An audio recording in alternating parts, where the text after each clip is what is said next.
السلام عليكم ورحمة الله تعالى وبركاته إن الحمد لله والصلاة والسلام على من لا نبي بعده وبعد দেশে এবং প্রবাসে অবস্থানরত সকল দেশবাসীকে জানাই আন্তরিক শুভেচ্ছা ও মোবারকবাদ।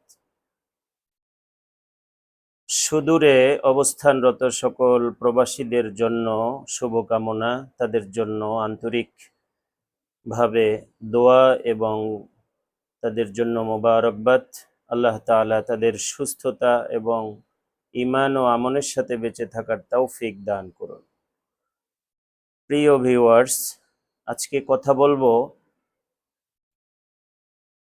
মহান আল্লাহ রাব্বুল আলামিন সৃষ্টির সেরা জীব, আশরাফুল মাখলুকাত, সৃষ্টির রহস্য, আশরাফুল মাখলুকাত, সৃষ্টির সেরা জীব মানুষ তথা মানব জাতিকে আল্লাহ তাআলা কেন সৃষ্টি করেছেন।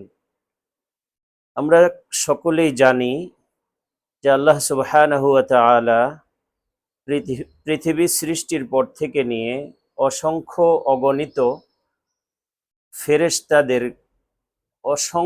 অগণিত ফেরেশতাকে আল্লাহ তাআলা তার হুকুম আহকাম মানার জন্য, তার বড়ত্ব, শ্রেষ্ঠত্ব, গুণগান, তাসবিহাত জপার জন্য, তার মহিমা গাওয়ার জন্য আল্লাহ তাআলা অসংখ্য অগণিত ফেরেশতাদেরকে সৃষ্টি করেছেন। পাশাপাশি মানব সৃষ্টির আগেই আল্লাহ তাআলা জিন জাতিকে সৃষ্টি করেছিলেন। মানুষ সৃষ্টির আগেই কিন্তু জিন জাতির উৎপত্তি, জিন জাতির সৃষ্টি। তো এর পরেও আল্লাহ সুবহানাহু ওয়া তাআলা কেন মানব জাতি সৃষ্টি করে আল্লাহ তাআলা এই পৃথিবীতে শ্রেষ্ঠ মাখলুক হিসাবে তাদেরকে, মানব জাতিকে প্রেরণ করার উদ্দেশ্য কি?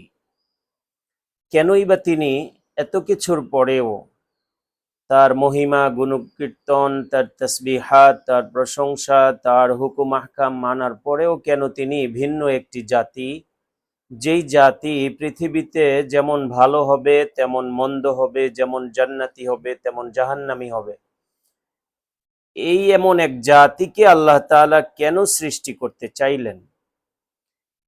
সর্বপ্রথম আল্লাহ সুবহানাহু ওয়া তাআলা পবিত্র কোরআনুল কারীমের মধ্যে ঘোষণা হয়েছে, আল্লাহ তাআলা ইরশাদ করেছেন, সর্বপ্রথম আল্লাহ সুবহানাহু ওয়া তাআলা মানব জাতির সৃষ্টির জন্য ফেরেশতাদের সাথে পরামর্শ করেছিলেন, তাদের মতামত নিয়েছিলেন, তাদের থেকে বক্তব্য নিতে চেয়েছিলেন।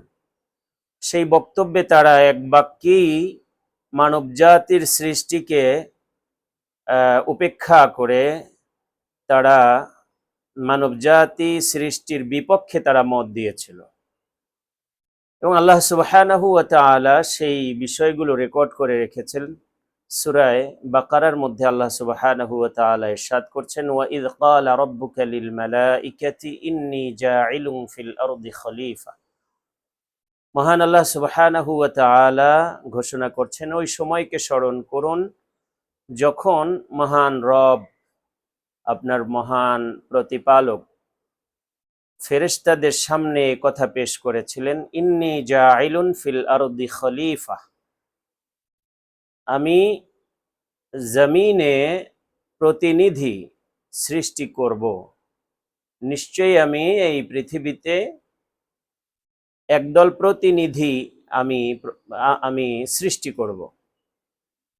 ইন্নী জাইলুন ফিল আরদি খলিফা, আল্লাহ তাআলা এখানে কোনো পরামর্শ চাননি, কোনো অভিব্যক্তি প্রকাশ করতে বলেননি।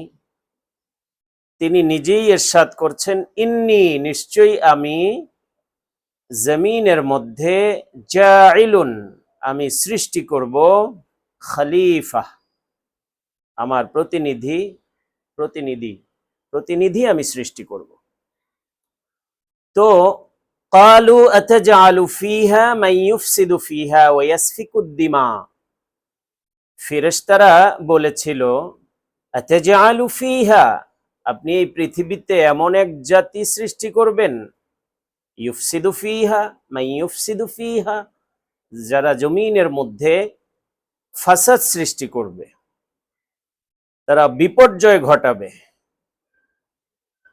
ওয়াসফিকুদ্দিমা, শুধু ফাসাদ, বিপর্যয়, বিশৃঙ্খলা সৃষ্টি করেই ক্ষান্ত হবে না, ওয়াসফিকুদ্দিমা, তারা রক্তপাত ঘটাবে, মানুষে মানুষে রক্তাক্ত করবে, রক্তপাত ঘটাবে, বিশৃঙ্খলা সৃষ্টি করে তারা শুধুই ক্ষান্ত হবে না, তারা জমিনের মধ্যে মানুষ হত্যা করবে, মানুষের উপরে জুলুম করে মানুষকে নিঃশেষ করে দিবে, রক্তপাতের মধ্য দিয়ে খুন খারাপি তারা করবে।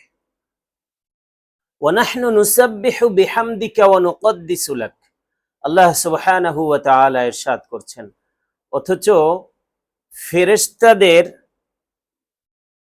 এই বক্তব্যে আল্লাহ সুবহানাহু ওয়া তাআলা তাদেরকে আরো সুযোগ দিয়েছেন। কি বলতে চাও তোমরা, আরো বলো। ওয়ানাহনু নুসাব্বিহু বিহামদিকা ওয়া নুকদ্দিসু লাক, আল্লাহ তাআলা ফেরেশতাদের বক্তব্য এখানেই শেষ হয়নি, তারা আরো কিছু বক্তব্য পেশ করলো যে ওয়ানাহনু নুসাব্বিহু বিহামদিকা ওয়া নুকদ্দিসু লাক, আমরা তো আপনার প্রশংসা সহ তাসবিহাত, আপনার গুণকীর্তন, আপনার বড়ত্ব, আপনার শ্রেষ্ঠত্ব, আমরা তো এটা গেয়েই যাচ্ছি, আমরা তো আপনার প্রশংসা অনবরত প্রশংসা জপেই যাচ্ছি, এরপরে কেন একটা জাতিকে আপনি সৃষ্টি করতে যাচ্ছেন? কি এর মধ্যে রহস্য রয়েছে? কেনই বা আপনি এমন একটা জাতিকে সৃষ্টি করতে যাচ্ছেন?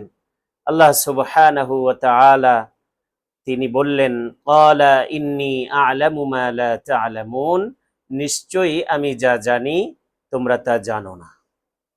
প্রিয় ভাইরা আমার, ফেরেশতাদের বক্তব্যের পরে আল্লাহর রহস্য, এটা আমরা আলোচনা করব। ফেরেশতারা যখন এই বক্তব্য দিল, কেনই বা আপনি এই জমিনে ফাসাদ সৃষ্টিকারী, রক্তপাতকারী এমন এক জাতিকে সৃষ্টি করবেন, অথচ আমরাই তো প্রশংসার জন্য, আমরাই তো তাসবিহাতের জন্য, আপনার গুণকীর্তনের জন্য যথেষ্ট। লক্ষ্য করুন, আল্লাহ সুবহানাহু ওয়া তাআলা বাস্তবিকভাবে একদল ফেরেশতাকে রেখেছেন শুধুমাত্র দাঁড়িয়ে দাঁড়িয়ে তার তাসবিহাত করবে, তার গুণকীর্তন করবে। এরা দণ্ডায়মান অবস্থাতেই কিয়ামত পর্যন্ত তারা কাটিয়ে দিবে এবং তাসবিহাত জপতে থাকবে। একদলকে আল্লাহ তাআলা রুকু অবস্থাতে রেখেছেন, যারা রুকু অবস্থাতে আল্লাহর তাসবিহাত জপতে থাকছে এবং কিয়ামত পর্যন্ত তারা জপতে থাকবেন। সিজদার মধ্যে অবনত হয়ে আছেন একদল ফেরেশতা, কিয়ামত পর্যন্ত তারা সিজদায় পড়ে থাকবেন এবং আল্লাহর গুণকীর্তন তাসবিহাত তারা পেশ করতে থাকবেন। এভাবে করে আল্লাহ তাআলা বিভিন্ন বিভক্তে, বিভিন্ন শ্রেণীতে আল্লাহ তাআলা ফেরেশতাদেরকে নিযুক্ত রেখেছেন তার তাসবিহাত, তার গুণকীর্তন প্রকাশের জন্য। তারপরেও আল্লাহ সুবহানাহু ওয়া তাআলার মহিমা, তার শ্রেষ্ঠত্ব, বড়ত্ব, তার আজমত, তার মহত্ব প্রকাশের জন্য আল্লাহ তাআলা কি মানব জাতির মুখাপেক্ষী ছিলেন? নাউজুবিল্লাহ। ভাইরা আমার, নয়। আল্লাহ তাআলা এই মানব জাতি সৃষ্টির একটি উদ্দেশ্যই হলো লিনাবলুয়াকুম আইয়ুকুম আহসানু আমালা, শুধু দাঁড়িয়ে থাকবে না, শুধু রুকুতেই থাকবে না, শুধু সিজদাতেই থাকবে না। এই এককেন্দ্রিক ইবাদত আল্লাহ তাআলার কাছে ভালো লেগেছে, পছন্দ হয়েছে, আল্লাহ তাআলার কাছে মনোনীত হয়েছে। তদুপরি আল্লাহ তাআলা ভিন্ন আঙ্গিকে, ভিন্ন ভাবে, ভিন্ন একটি জাতিকে আল্লাহ তাআলা সৃষ্টি করে তিনি চেয়েছেন যে ভিন্ন আঙ্গিকে আমার শ্রেষ্ঠত্ব প্রকাশ করা হোক, ভিন্নভাবে আমার গুণকীর্তন করা হোক, ভিন্নভাবে তারা আমার শ্রেষ্ঠত্ব বর্ণনা করুক। যারা ইবাদতে যেমন ধাবিত হবে, তাদের একটা শ্রেণী, মানুষ নামী এই একটা শ্রেণী, তারা গুনাহের দিকেও আবার ধাবিত হবে, কিন্তু গুনাহ করার সাথে সাথেই তারা আবার ফিরে আসবে তাওবার দিকে। তারা তাওবা করে নিবে, শুধরিয়ে নিবে, আবার আল্লাহর কাছে মনোনীত হবে। এমন আল্লাহ তাআলা এমন একটা জাতি সৃষ্টি করতে চাইলেন যাদের মধ্যে এই গুণগুলি থাকবে। সুবহানাল্লাহি ওয়া বিহামদিহি। ভাইরা আমার, সেই উদ্দেশ্যেই একটু ব্যতিক্রমী এক জাতিকে আল্লাহ তাআলা ব্যতিক্রমী ইবাদত বন্দেগীর মধ্য দিয়ে শামিল করার জন্য আল্লাহ সুবহানাহু ওয়া তাআলা এই মানব জাতিকে সৃষ্টি করেছেন। লক্ষ্য করুন, এই আশরাফুল মাখলুকাত আল্লাহ সুবহানাহু ওয়া তাআলা সৃষ্টি করার পরে তাকে যেমন জান্নাতের চেহারাটা সামনে স্পষ্ট রেখেছেন, জাহান্নামের দৃশ্যটাও সামনে স্পষ্ট রেখেছেন, ঠিক তেমনি এক শ্রেণীর মানুষকে আল্লাহ তাআলা তাদেরকে দলে দলে জান্নাতে প্রবেশ করাবেন, আবার অপর দিকে একদল জাহান্নামীকে পিছন দিক থেকে হাঁকিয়ে হাঁকিয়ে জাহান্নামের দিকে নিক্ষেপ করা হবে। প্রিয় ভাইরা আমার, এজন্য মানব জাতির এই রহস্য আল্লাহ সুবহানাহু ওয়া তাআলা তিনি জানতেন, ফেরেশতারা জানতো না। যে ইন্নী আ'লামু মা লা তা'লামুন, আমি তো জানি এই জাতি বিশৃঙ্খলা, উশৃঙ্খলা, রক্তপাত, মানুষ হত্যা তারা এগুলি করবে। তারা গুনাহ করার পরে তাদের মধ্যে অনুশোচনা আসবে, তাওবার একটা চিন্তা আসবে, আমার দিকে ফিরে আসবে, পরক্ষণেই আমি তাদেরকে আবার মাফ করে দিব। এই যে ব্যতিক্রমী এক রহস্য, একটি উদ্দেশ্য, সেটা ফেরেশতারা জানতেন না যে আল্লাহ সুবহানাহু ওয়া তাআলা কিভাবে, কেনই বা আমাদের এত প্রশংসার পরে, এত তাসবিহাতের পরে কেনই বা আল্লাহ তাআলা এই মানব জাতিকে সৃষ্টি করতে যাচ্ছেন। প্রিয় ভাইরা আমার, এজন্য আল্লাহ সুবহানাহু ওয়া তাআলার মনোনীত শ্রেষ্ঠ এই জাতি আমরা, এই শ্রেষ্ঠত্বের একটি দৃষ্টান্ত যেন আমরা পৃথিবীতে রেখে যেতে পারি, যেই দৃষ্টান্তটি আমাদের জন্য তাওবার মধ্য দিয়ে, চিরস্থায়ী তাওবার মধ্য দিয়ে চির জান্নাত লাভের উপযুক্ত হয়। সেজন্যই আল্লাহ তাআলা আমাদের এই পৃথিবীতে সৃষ্টি করেছেন। আমাদের ভুল ত্রুটি থাকবে, অন্যায় থাকবে, গুনাহ থাকবে, যেন সেই গুনাহকে আমরা শুধরিয়ে নিয়ে আমরা যেন জান্নাতমুখী হতে পারি।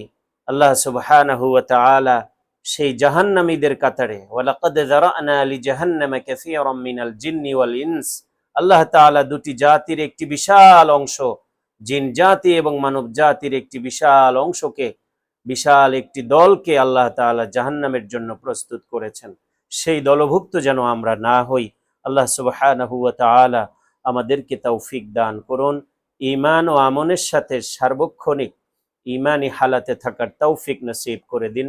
ওয়াল্লাহুল মুওয়াফফিক ওয়াল মুঈন।